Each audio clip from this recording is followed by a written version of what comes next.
What's up, you guys? We're gonna bang out a quick one tonight. Just 'cause like people have been bugging me about this. Um, I feel like it's a little bit redundant, but I'm gonna do it anyways since like a lot of people have or want these. This is Porcellio hoffmannseggi. Um,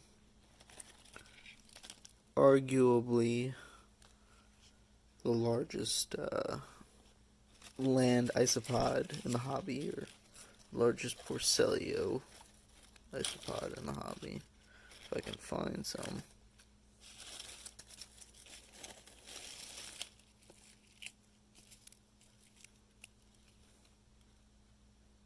So there's one. That's a female. You can tell by the uropods. The males have much larger uropods, and they're just bigger and longer in general. And see if I can find a dude. So here's a few. That's a male with the longer uropods. Little butt thingies, I guess, in layman's terms. But they're pretty big. They get pretty long. They're long boys, long and flat, as all Porcellio are.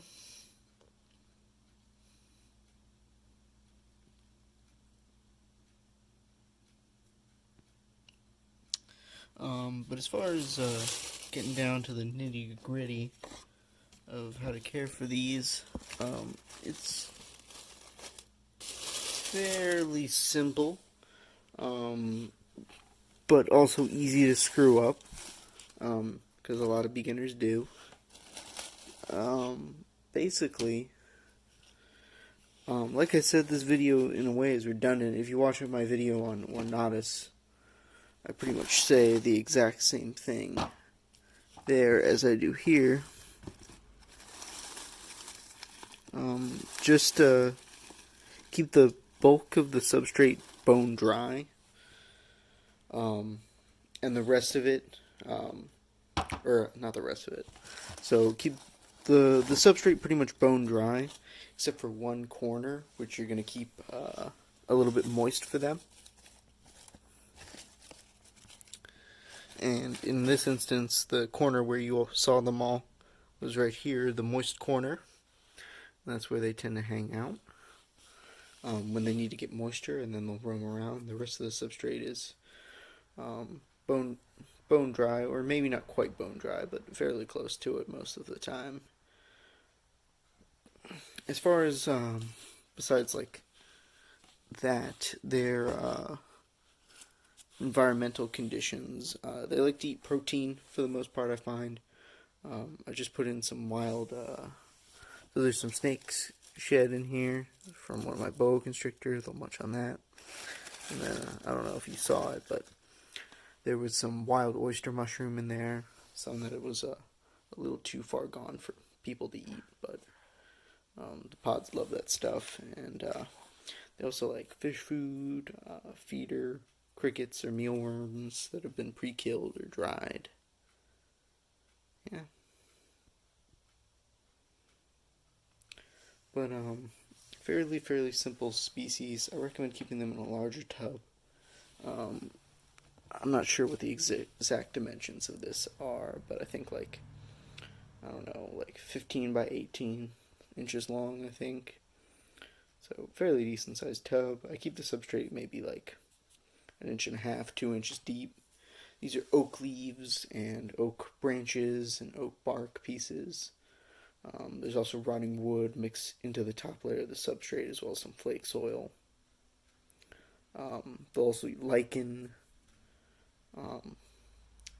Most of the stuff that other isopods will eat. Like I said earlier, the hoffs, they ain't too complicated. Another thing you'll want to do to make sure that your hoffs stay alive is to give them plenty of ventilation. I find that that is the downfall of many people, especially if they're keeping their enclosure too moist. Having really moist substrate will kill hoffmannseggi, and not having enough ventilation for them will kill them faster.